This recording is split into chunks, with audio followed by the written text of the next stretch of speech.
Now let's move on and discuss the different types of machine learning algorithms. Right, so we're going to start by discussing the different supervised learning algorithms. So to give you a quick overview, we'll be discussing the linear regression, logistic regression, decision tree, random forest, naive Bayes classifier, support vector machines, and k-nearest neighbor. Right, we'll be discussing these 7 algorithms. So without any further delay, let's look at linear regression first. Right, now what exactly is a linear regression algorithm? So guys, linear regression is basically a supervised learning algorithm that is used to predict a continuous dependent variable y based on the values of independent variable x. Okay. The important thing to note here is that the dependent variable y, right, the variable that you're trying to predict, is always going to be a continuous variable.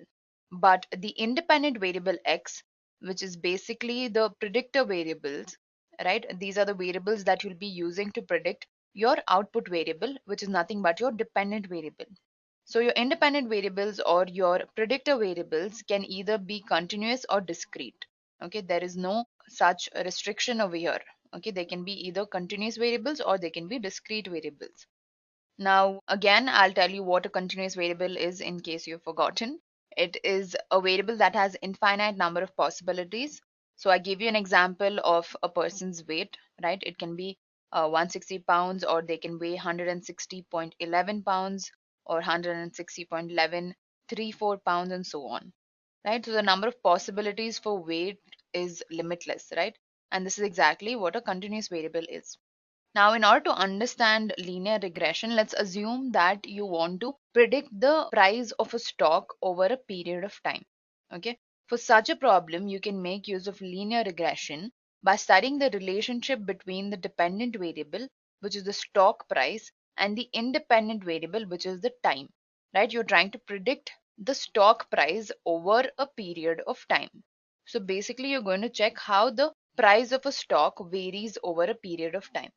So your stock price is going to be your dependent variable or your output variable, and the time is going to be your predictor variable or your independent variable, right? Let's not confuse it anymore. Your dependent variable is your output variable. Okay, your independent variable is your input variable or your predictor variable, right? So in our case, the stock price is obviously a continuous quantity because the stock price can have a infinite number of values, right? Now, the first step in linear regression is always to draw out a relationship between your dependent and your independent variable by using the best fitting linear line. All right, we make an assumption that your dependent and independent variable is linearly related to each other, right? We call it linear regression because both the variables vary linearly, which means that while plotting the relationship between these two variables, we'll get more of a straight line instead of a curve. Okay, let's discuss the math behind linear regression. So this equation over here, it denotes the relationship between your independent variable x, which is here, and your dependent variable y, right? This is the variable you're trying to predict. Hopefully we all know that the equation for a linear line in math is y equals to mx plus c, right? I hope all of you remember math. So the equation for a linear line in math is y equals to mx plus c, right? Similarly, the linear regression equation is represented along the same line. Okay, y equals to mx plus c. There's just a little bit of changes, which I'll tell you what they are. Let's understand this equation properly. All right. So y basically stands for your dependent variable that you're going to predict. Okay. B naught is the y-intercept. Now y-intercept is nothing but this point here. Now in this graph, you're basically showing the relationship between your dependent variable y and your independent variable x. Now this is the linear relationship between these two variables. Okay. Now your y-intercept is basically the point on the line which touches the y-axis, right? This is your y-intercept, which is represented by b naught. Okay. Now b1 or beta is the slope of this line. Now the slope can either be negative or positive depending on the relationship between the dependent and independent variable. The next variable that we have is x. X here represents the independent variable that is used to predict our resultant output variable. Basically, x is used to predict the value of y. Okay. E here denotes the error in the computation, right? For example, this is the actual line, and these dots here represent the predicted values. Now, the distance between these two is denoted by the error in the computation. So, this is the entire equation. It's quite simple, right? Linear regression will basically draw a relationship between your input and your output variable, right? That's how simple linear regression works. Now, to better understand linear regression, I'll be running a demo in Python. So guys, before I get started with our practical demo, I'm assuming that most of you have a good understanding of Python, right? Because explaining Python is going to be out of the scope of today's session. But if some of you are not familiar with the Python language, I'll leave a couple of links in the description box, right? Those will be related to Python programming. You can go through those links, understand Python, and then maybe try to understand the demo. But I'll be explaining the logic part of the demo in depth, right? So the main thing that we're going to do here is try and understand linear regression. So it's okay if you do not understand Python for now. I'll try to explain as much as I can. But if you still want to understand this in a better way, I'll leave a couple of links in the description box. You can go through those videos. Let me just zoom in for you. I hope all of you can see the screen. Now, in this linear regression demo, what we're going to do is we're going to form a linear relationship between the maximum temperature and minimum temperature on a particular day, right? We're just going to do weather forecasting here. So our task is to predict the maximum temperature taking input feature as minimum temperature.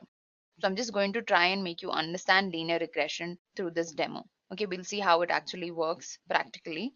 Now, before I get started with the demo, let me tell you something about the data set. Now, our data set is stored in this path basically, right? The name of the data set is weather.csv. Okay, now this contains data on weather conditions recorded on each day at various weather stations around the world. Okay, the information includes precipitation, snowfall, temperatures, wind speeds, and whether the day included any thunderstorm or other poor weather conditions. Right? So, our first step in any demo for that matter will be to import all the libraries that are needed, right? So we're going to begin our demo by importing all the required libraries. After that, we're going to read in our data, right? Our data will be stored in this variable called dataset, and we're going to use a read.csv function since our data set is in the CSV format, right? After that, I'll be showing you how the data set looks, right? We'll also look at the data set in depth. Now, let me just show you the output first, right? Let's run this demo and see first. All right, we're getting a couple of plots which I'll talk about in a while. So we can ignore this warning. It has nothing to do with. So first of all, we're printing the shape of our data set, right? So when we print the shape of our data set, this is the output that we get. So basically this shows that we have around 12,000 rows and 31 columns in our data set. Now the 31 columns basically represent the predictor variables. So you can say that we have 31 predictor variables in order to predict the weather conditions on a particular day. So guys, the main aim in this problem statement is weather forecasting. We're going to predict the weather by using a set of predictor variables, right? So these are the different types of predictor variables that we have. Okay, we have something known as maximum temperature. So this is what our data set looks like. Now what I'm doing in this block of code is what we're doing is we're plotting our data points on a 2D graph in order to understand our data set and see if we can manually find any relationship between the variables. Here we've taken minimum temperature and maximum temperature for doing our analysis. So let's just look at this plot. Before that, let me just comment all of these other plots so that you see only the graph that I'm talking about.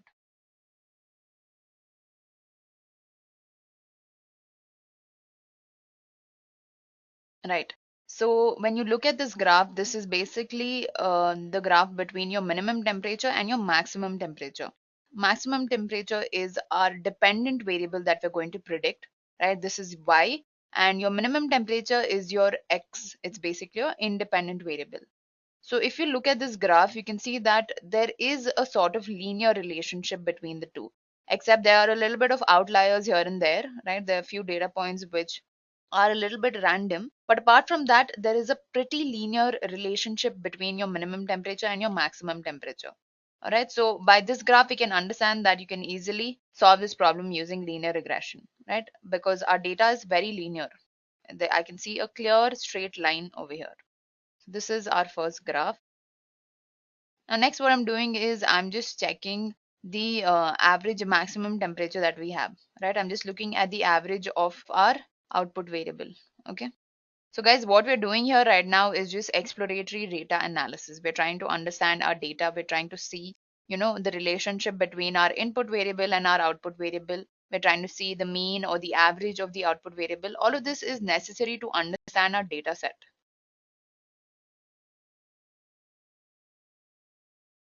So this is what our average maximum temperature looks like. So if we try to understand where exactly this is, so our average maximum temperature is somewhere between 28 and I would say between 30, right? 28 and 32, somewhere there. So you can say that our average maximum temperature lies between 25 and 35, right? So that is our average maximum temperature. Now that you know a little bit about the data set, right, you know that there's a very good linear relationship between your input variable and your output variable. Now what you're going to do is you're going to perform something known as data splicing. Let me just comment that for you. This section is nothing but data splicing. So for those of you who are paying attention, know that data splicing is nothing but splitting your data set into training and testing data. Now, before we do that, I mentioned earlier that we'll be only using two variables over here because we're trying to understand the relationship between the minimum temperature and maximum temperature. I'm doing this because I want you to understand linear regression in the simplest way possible.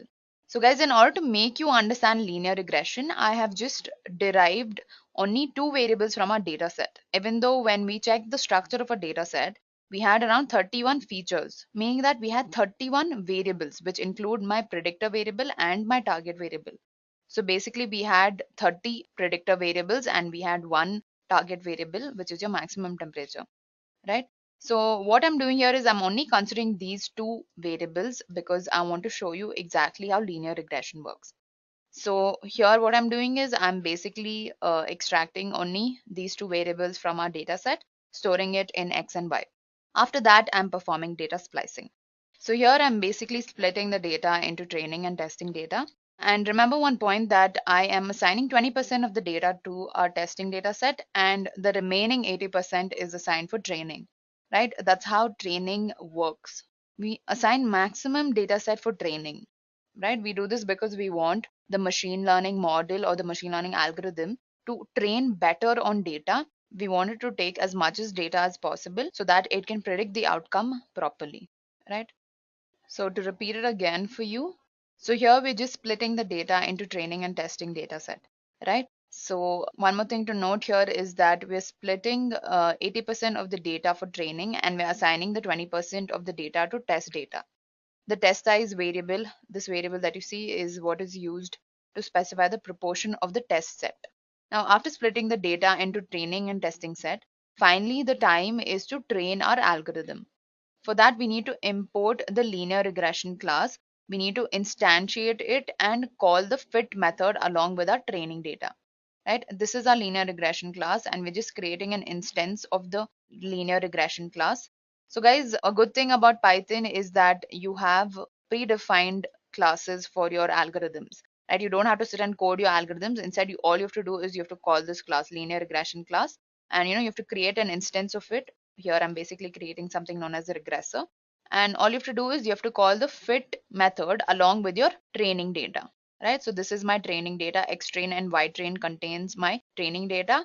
And I'm calling our linear regression instance, which is regressor, along with this data set, right? So here basically we are building the model. We're doing nothing but building the model. Now, one of the major things that a linear regression model does is it finds the best value for the intercept and the slope, which results in a line that best fits the data. Right? I discussed what intercept and slope is. So if you want to see the intercept and the slope calculated by our linear regression model, we just have to run this line of code, right? And let's look at the output for that.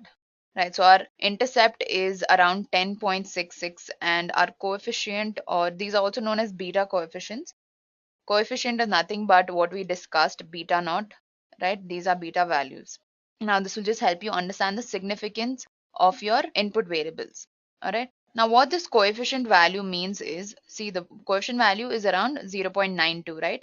This means that for every 1 unit change of your minimum temperature, the change in the maximum temperature is around 0.92, right? This will just show you how significant your input variable is, right? So for every 1 unit change in your minimum temperature, the change in the maximum temperature will be around 0.92. All right, I hope you have understood this part. Now that we've trained our algorithm, it's time to make some predictions, right? To do so, what we'll do is we'll use our test data set and we'll see how accurately our algorithm predicts the percentage score. Now, to make predictions, we have this line of code. Predict is basically a predefined function in Python, and all you're going to do is you're going to pass your testing data set to this, right? Now, what you'll do is you'll compare the actual output values, which is basically stored in your y test, right? And you'll compare these to the predicted values, which is in y prediction. All right, and you'll store these comparisons in a data frame, right, called df, and all I'm doing here is I'm printing the data frame. So if you look at the output, this is what it looks like. These are your actual values and these are the values that you predicted by building that model, right? So if your actual value is 28, you predicted around 33. Here your actual value is 31, meaning that your maximum temperature is 31 and you predicted a maximum temperature of 30. Now these values are actually pretty close, right? I feel like the accuracy is pretty good over here. Now, in some cases, you see a lot of variance, like 23, here it's 15, right? Here it's 22, here it's 11. But such cases occur very often. And the best way to improve your accuracy, I would say, is by training your model with more data. All right. You can also view this comparison in the form of a plot, right? Let's see how that looks. So basically, this is a bar graph that shows our actual values and our predicted values. Blue is represented by your actual values and orange is represented by your predicted values. At places you can see that we've predicted pretty well, like the predictions are pretty close to the actual values. In some cases, the predictions are varying a little bit. So in a few places, it is actually varying. But all of this depends on your input data as well. When we saw the input data also, we saw a lot of variation, right? We saw a couple of outliers. So all that also might affect your output, right? But guys, this is how you build machine learning models, right? Initially, you're never going to get a really good accuracy. What you have to do is you have to improve your training process. That's the best way you can predict better, right? Either you use a lot of data, train your model with a lot of data, or you use other methods like parameter tuning, or basically you try and find another predictor variable that will help you more in predicting your output, right? To me, this looks pretty good. Now let me show you another plot. Here what we're doing is we're drawing a straight line plot. Okay, let's see how it looks.